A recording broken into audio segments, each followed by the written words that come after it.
నా పేరు నవీన. నేను దివిష నవీన్ నాయక్ వాళ్ళ ఫాదర్‌ని. మా పాప గురించి చెప్పాలంటే తనకి చెస్ అనేది 3 ఇయర్స్ నుంచి తన ఇంట్రెస్ట్ తనకి తనే వచ్చింది. యాక్చువల్లీ కోవిడ్‌లో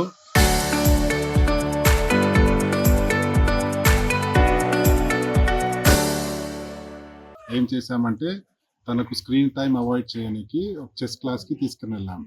తీసుకొనెళ్ళినప్పుడు ఆ కోచ్ ఎవరైతే ఉన్నారో ఫస్ట్ డేనే ఉట్టి పీసెస్ ఇవి ఏ పీస్‌ని ఏమంటారు? అది ఎలా మూవ్ అవుతుందని చెప్తే ఒక్కసారి వినేసే తను ఆడేసింది. మొత్తం ఎన్ని పీసెస్ ఉన్నాయి అన్ని పీసెస్ గురించి కరెక్ట్‌గా చెప్పింది. సో, అప్పుడే అనుకున్నాం తనకి ఇంట్రెస్ట్ ఉందని. కానీ ఎప్పుడైనా మేము తనకి ఫోర్స్ చేయలేదు. నువ్వు చెయ్యాలి అది ఇది అని. కోవిడ్ ఉందని తనకి రెగ్యులర్‌గా మంత్లీ 4 క్లాసెస్ పెట్టుకొని తీసుకొస్తుంది.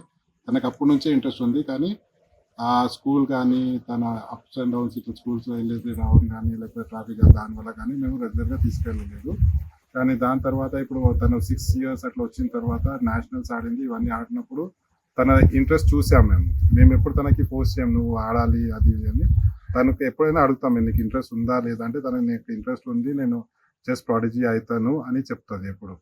తను ఎంత సిన్సియర్ ఉందంటే తనకి మార్నింగ్ ఇప్పుడు 5:30కి లేస్తుంది. 5:30కి లేచి 6:15కి క్లాస్ ఉంటుంది. 6:15 నుంచి 7 దాకా క్లాస్ కంప్లీట్ చేసి మళ్ళీ రెడీ అయ్యి మళ్ళీ స్కూల్కి వెళ్తుంది. స్కూల్ నుంచి వచ్చిన తర్వాత మళ్ళీ తన వేరే ఫిజికల్ యాక్టివిటీస్ చేస్తుంది. తర్వాత నైట్లో 9:30కి క్లాస్ ఉంటుంది.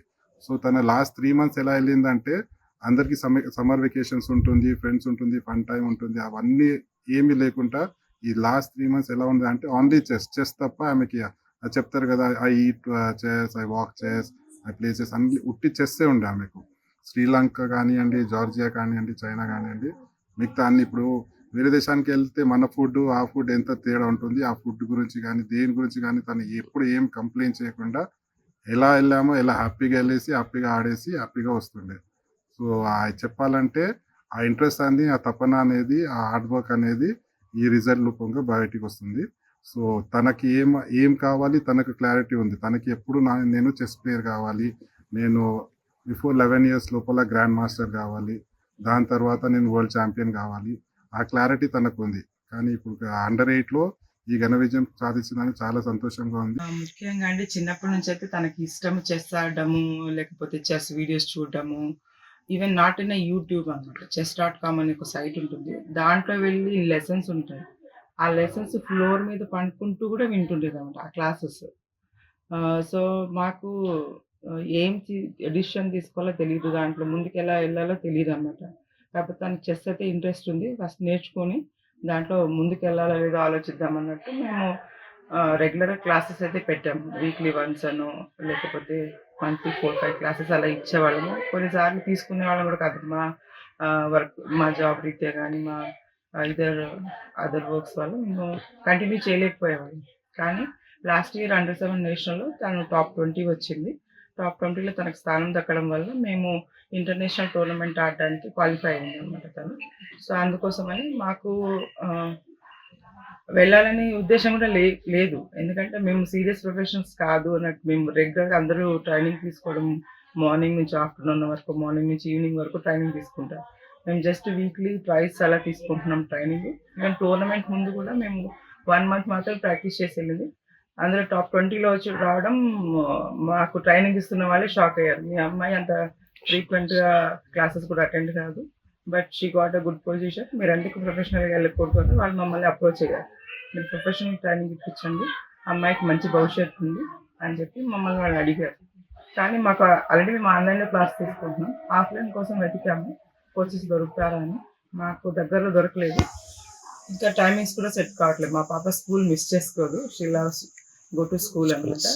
కాకపోతే అన్ని ఇన్‌స్టిట్యూట్‌లలో మార్నింగే వచ్చేసి మధ్యాహ్నం వరకు ఉండాలన్న ఎక్కువ క్లాసెస్ మార్నింగ్‌లోనే ఉంటున్నాయి అని అన్నారు. మాకు ఈవినింగ్ పంపించడానికి ఇంట్రెస్ట్ ఉంది. అలా అని మరి మేము మా పాత ఆన్‌లైన్ క్లాసెస్‌కి బ్యాక్ అయ్యాము. అది లాస్ట్ ఇయర్ నవంబర్ నుంచి స్టార్ట్ చేసాము. అంతకుముందు కూడా మేము కంటిన్యూ చెస్ ఫర్దర్ ఇంట్రెస్ట్ అని చెప్పేసి.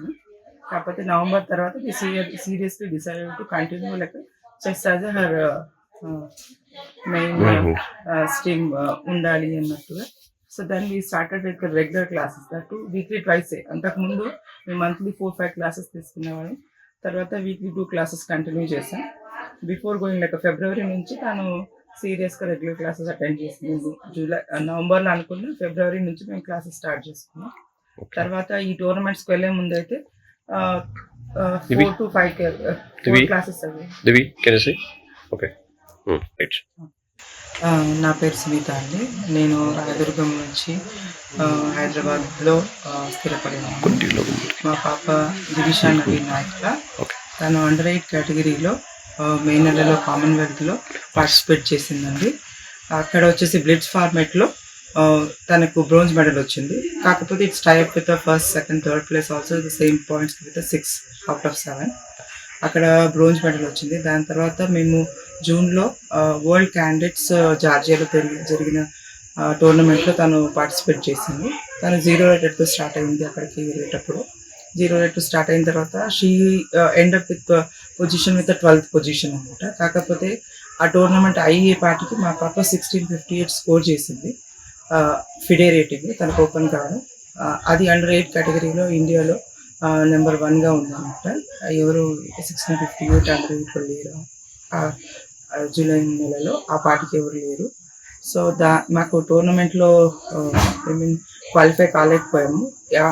8 ఫస్ట్ 8 వాళ్ళు మాత్రమే వరల్డ్ కప్ ఆడతారు అనమాట. వరల్డ్ క్యాండిడేట్ సెలెక్ట్ అయిన వాళ్ళు వరల్డ్ కప్ ఆడతారు. జస్ట్ విత్ అక్కడ కూడా మాకు 7.5 పాయింట్సే వచ్చింది. నెక్స్ట్ తను ఈ తర్వాత వెళ్ళే టోర్నమెంట్స్కి వెళ్ళాలా వద్దా అని మేము ఇంటర్నేషనల్ టోర్నమెంట్స్కి మేము వెళ్ళాలా వద్దా అందరూ మాకు చెప్తున్నారు. ఎందుకు ఇంటర్నేషనల్ టోర్నమెంట్స్ సెలెక్ట్ అయ్యారు, మీరు క్వాలిఫై అయ్యారు కదా అని. మేము అంతగా ప్రొఫెషనల్గా ట్రైనింగ్ తీసుకోవట్లేదు కదా, మేము వెళ్ళాలా వద్దా అని మేము ఆలోచిస్తున్నాము. అక్కడికి వెళ్ళి మేము డిసప్పాయింట్ అయ్యి రాకూడదు, అలా పిల్లలు కూడా డిసప్పాయింట్ అవుతారు. మేము వెళ్ళాము ఏం విన్ కాలేదు అని, ఇది రావద్దు అని మేము ట్రై చేయట్లేదు అంటే, ఏం కాదు ఈ ఇయర్ మీరు ట్రై చేయండి. So that you can gauge her, you can see like మనకి ఫ్యూచర్లో సీరియస్గా తను ఉందో లేదో తెలుస్తుంది, తను ఆడగలదో లేదో, వెళ్ళండి మంచి ఎక్స్పోజర్ ఉంటుంది అని చెప్పేసి చెప్పారు. మా ఫ్రెండ్సే చెప్పారు, వాళ్ళే మాకు చెప్పారనమాట, మీరు ఇంటర్నేషనల్ తీసుకెళ్ళండి. సో అప్పుడు మేము సరే ట్రై చేద్దాం, కొంచెం చూద్దాం ఎలా ఉంటుందో, మనకు కూడా తెలుస్తుంది. మేము ఎక్కువ టోర్నమెంట్స్ అటెండ్ చేయలేదు. హైదరాబాద్లో లోకల్గా ఏదో చిన్న టోర్నమెంట్స్ అయితే పార్టిసిపేట్ చేస్తాం, కానీ పెద్ద పెద్ద టోర్నమెంట్స్ ఏవి మేము పార్టిసిపేట్ చేయలేదు. ఎందుకంటే అమ్మాయికి మేము ఫోర్స్ చేస్తామా లేకపోతే ప్రెజర్ అవుతుందా ఇలాంటివన్నీ ఆలోచించాం. కానీ మిగిలిన పిల్లలు చాలామంది ప్రిపేర్ అవుతున్నారు, ముందుకు వెళ్తున్నారు అని తెలిసి ట్రై చేద్దాం అని అన్నట్టు వెళ్ళాం. కానీ మేము మొదటి ప్రయత్నంలోనే శ్రీలంకలో బెస్ట్ ఫార్మాట్లో 3rd పొజిషన్ వచ్చింది. దట్టు టైప్ అయితే 3 టాప్. అది మాకు సంతోషాన్ని ఇచ్చి తర్వాత మేము జార్జియా వెళ్ళేటప్పుడు కూడా ఏం ఎక్స్పెక్టేషన్స్ వెళ్ళలేదు. ఇది మేబీ కామన్వెల్త్లో వచ్చిందేమో, ఇక్కడ మనమంతా మిగిలిన కాంపిటేటర్స్ రష్యా నుంచి కానీ, సీరియస్ ఎలక్ట్రిక్స్ కానీ, చైనా నుంచి కానీ చాలామంది ఉన్నారు. వీఆర్ 0 రేట్ అన్నట్టుగా మేము వెళ్ళాం. కానీ అక్కడ కూడా తను 8 పీరియడ్ మెంబర్స్తో ఆడగా దానికి 5.5 పాయింట్స్ వచ్చాయి.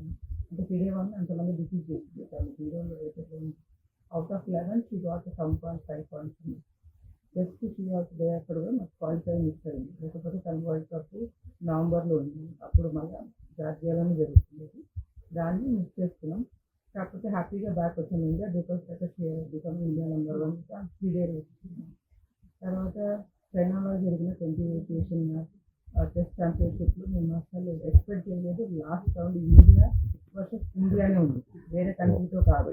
సో అక్కడ కొంచెం మాకు ఇదేంటిది ఇండియా గెలవాలి, గోల్డ్ రావాలని అది కోరుకుంటా. దేశీయ మదర్ నాకు విన్ కావాలని కోరుకుంటా. మేబీ తనకి మెటల్ రాకపోతే అప్పటి వరకు తను ఎవరితో ఆడినా 6.5 వచ్చి మేము బాధపడే వాళ్ళం కాదు, ట్రై చేసిన తన వరకు అనుకున్నాం. కానీ ఇప్పుడు ఫైనల్లో రౌండ్లో ఇండియా వర్సెస్ ఇండియానే జరుగుతుంది. సో ఆ ఫస్ట్ అమ్మాయి 7 పాయింట్స్ ఉంది, సెకండ్ అమ్మాయి వచ్చేసి 6.5 ఉంది, థర్డ్ అమ్మాయి 6 పాయింట్స్ ఉన్నాయి. ఆ 6.5 అమ్మాయి గెలిచిన 7.5 వెళ్ళిపోతుంది. వాళ్ళు కూడా ఉన్నారు, బట్ దే హ్యావ్ 8 మెంబర్స్ని తీసుకుంటారనమాట. సో అక్కడ కూడా మాకు జస్ట్ త్రుటిలో తప్పిందనమాట వరల్డ్ కప్ క్వాలిఫై కోసం. తర్వాత మేము జూలైలో 28th ఏష్ యూత్ చెస్ ఛాంపియన్షిప్ చైనాలో జరిగింది. అక్కడ వచ్చేసి స్టాండర్డ్ ఫార్మేట్లో టీంలో సిల్వర్ మెడల్ వచ్చింది, ర్యాపిడ్ ఫార్మేట్లో టీంలో సిల్వర్ మెడల్ వచ్చింది, బ్లిట్స్ ఫార్మేట్లో టీమ్ బ్రోంజ్ మెడల్ వచ్చింది. దాంట్లో మరి మాకు స్టాండర్డ్ ఫార్మాట్లో ఇండివిజువల్ సిల్వర్ కానీ బ్రోంజ్ కానీ రావాలి. జస్ట్ త్రుటిలో అక్కడ కూడా పోడియం మిస్ చేసుకుంది మా అమ్మాయి. కాకపోతే అందరి మనసుని దోచుకుంది. ఎందుకంటే టాప్ 1లో అండ్ వచ్చిన అమ్మాయి వచ్చేసి ఇండియా నుంచి సహాయస్తా సింగ్ అండ్ మా పాప ఫైనల్ రౌండ్ ఆడారు. ఫైనల్ రౌండ్లో మా పాప విజయం సాధించింది. ఇండియాకి గోల్డ్ వచ్చింది. కాకపోతే మేము మెడల్ మిస్ చేసుకున్నాం. మాకు సంతోషంగా ఉంది. ఎందుకంటే ఇండియాకి గోల్డ్ వచ్చింది కాబట్టి. That's make us happy and proud. మిగిలిన ఫార్మాట్లలో మెడల్స్ వచ్చాయి కాబట్టి దానికి మాకు చాలా సంతోషంగా ఉంది. దేశానికి తను తీసుకొచ్చిన మెడల్స్తో చాలా ఆనందంగా ఉంది అన్నమాట. అంటే ఫైనల్ రౌండ్ వచ్చేసి మాకు ఇండియాతోనే పడిందండి. ఇండియా అమ్మాయి. So all are friends actually basically అందరూ ఫ్రెండ్స్. ఎవ్రీడే చీర్ అప్, ఒకరికొకరికి ప్రోత్సహించుకుంటారు. నువ్వేం ఆడుతున్నావు, ఎలా ఆడుతున్నావు, డైలీ విష్ చేసుకుని కూర్చుంటారు వాళ్ళ ప్లేస్లో వెళ్ళేసి వాళ్ళ టేబుల్స్కి వెళ్ళి. అలాంటిది ఫైనల్ రౌండ్లో తను ఇండియా వర్సెస్ ఇండియా పడడం వల్ల మేము తనకి ఇన్ఫార్మ్ చేయలేదు ముందుగా. అది మాకు మధ్యాహ్నమే నోటిఫికేషన్ వచ్చిన ఆపోనెంట్ ఎవరు అని మేము ఇన్ఫార్మ్ చేయలేదు. అనుకునే ముందే చెప్పాము. వాళ్ళ సార్ చెప్పారు నువ్వు సాయస్తాతో ఆడుతున్నావు అని. So literally she felt shock. Like అక్కడ ఏంటంటే ఇంకొక విషయం, మనకి ఒకవేళ సెకండ్ పొజిషన్లో ఉన్న 6.5 అమ్మాయి గెలిచిన మనకి సాయస్తా ఓడిపోతే ఒకవేళ సో మనకి గోల్డ్ మిస్ అవుతుంది. ఈవెన్ థర్డ్ ప్లేస్లో ఉన్న 6 పాయింట్స్ అమ్మాయి గెలిచిన సాయస్తాతో ఈక్వల్ అవుతుంది. టైఅప్ పాయింట్స్తో ఎవరికి బెనిఫిట్ అవుతుందో తెలియదు. సో దానివల్ల మేము కొంచెం వరీ అయ్యాం. మేము టెన్షన్ పడుతున్నాం గేమ్ ఎలా ఆడుతుంది అని. మేము తనకు ఏం చేస్తావో ఎలా చేస్తావో తెలీదు, but you try your best. Okay, India ఖచ్చితంగా సాయస్తాకి ఏం కాదు, సాయస్తా will be the podium, but నీ ట్రై అయితే నువ్వు చేయి, నీ గెలుపు కోసమే నువ్వు ఆడని చెప్పాను. కానీ మనసులో ఆ అమ్మాయికి మేము 2 రోజుల క్రితం కూడా విష్ చేసాం, ఎవ్రీడే విష్ చేసాం. నువ్వు యూఆర్ ద టాప్ నా, నువ్వు బాగా ఆడాలి, ఇండియాకి గోల్డ్ తీసుకురావాలని మేము చెప్పాం తనకి. ఈవెన్ అంతకు ముందు రోజు కూడా మేము డింగ్లిరన్తో మా పాప సైమాల్ ఆడింది అనమాట, వరల్డ్ ఛాంపియన్తో. అక్కడ చైనా ఛాంపియన్ అనమాట, even though world champion, former world champion. మన గుకేష్తో ఇంతకు ముందు తను ఆడాడు. గుకేష్ డింగ్లిరన్ పైన వరల్డ్ ఛాంపియన్షిప్ గెలిచాడు అనమాట. తర్వాత మా పాప సైమల్ ఉంది. ఆ రోజు కూడా మేము we spend happily till evening. So మేము అన్ఎక్స్పెక్టెడ్గా ఇండియాతో పడడంతో కొంచెం దీంట్లో ఇండియాకి గోల్డ్ మిస్ అవుతుందా మా పాప గెలిస్తే అని. కాకపోతే being a mother definitely I want to win my daughter. Being in India also get a gold. But దేవుడు నాకు 2 ఇచ్చాడు. కాకపోతే మెడల్ మిస్ చేసుకున్నాం ఇండివిజువల్ ఫార్మాట్ లో. కాకపోతే సో హ్యాపీ విత్ టోర్నమెంట్. నా పేరు దివిష. ఇంతవరకు ఎట్లా వచ్చిందని చెప్తా. ఫస్ట్ నేను ఆడుకుంటున్న పీసెస్తో game, I don't know the game. So that time pieces తోటేనే ఆడుతా, అట్లా క్యాసిల్ అట్లా బిల్డ్ చేస్తా. దాని తర్వాత అమ్మ తీసుకుంది చెస్ క్లాసెస్ బేగంపేట స్కూల్లో. దాని తర్వాత చైతన్య స్రవంతి నా కోచ్లు. ఫస్ట్ చైతన్య సార్ నేర్పించారు పీసెస్. దాని తర్వాత స్రవంతి మ్యామ్ 4 years అయినాక టీచ్ చేసింది. దాని తర్వాత రాయల్ చెస్ అకాడమీకి పోయినాము. అది ఆఫ్లైన్ కోచింగ్. అక్కడ పోయినాం. స్కూల్ తర్వాత ఇమ్మీడియట్గా కాలు అంత చేసి పోయినాం. అక్కడ 1 to 2 hours నేర్చుకొని ఇండివిజువల్ క్లాసెస్ కూడా తీసుకొని చేసినాం. ఇంకా కొన్ని చిన్న చిన్న చెస్ టోర్నమెంట్స్ ఉన్నాయి, అక్కడ కూడా నేను పార్టిసిపేట్ చేసిన. దాని తర్వాత స్టేట్ లెవెల్ టోర్నమెంట్స్లో, డిస్ట్రిక్ట్ లెవెల్ టోర్నమెంట్స్లో ఆడినా. దాని తర్వాత ఒకటి గోల్ వచ్చింది. దాని తర్వాత అకాడమీ కంగ్రాచులేషన్స్ చేసినారు. దాని తర్వాత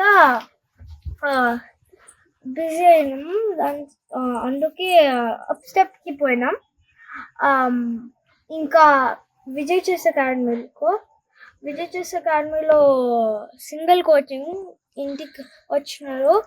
అక్కడ offline coaching games Prashanth sir, Vijay sir తోటి తీసుకున్నాము. దాని తర్వాత నా అండర్ 7 నేషనల్స్ ఒడిశాలో, దాని తర్వాత బ్రేక్ తీసుకున్నాము. కానీ నేను చెస్ బేస్ ఇండియా వీడియోస్ చూసి మరీ స్టార్ట్ చేసినాము. దాని తర్వాత అప్స్టెప్ అకాడమీకి పోయాం. దాని తర్వాత విశ్వనాథ్ నాయక్ అని సార్ వచ్చినారు. కానీ అది పొజిషన్స్కే నాకు కొంచెం అండర్స్టాండ్ అయినా. దాని తర్వాత స్మాల్ అగైన్ బ్రేక్.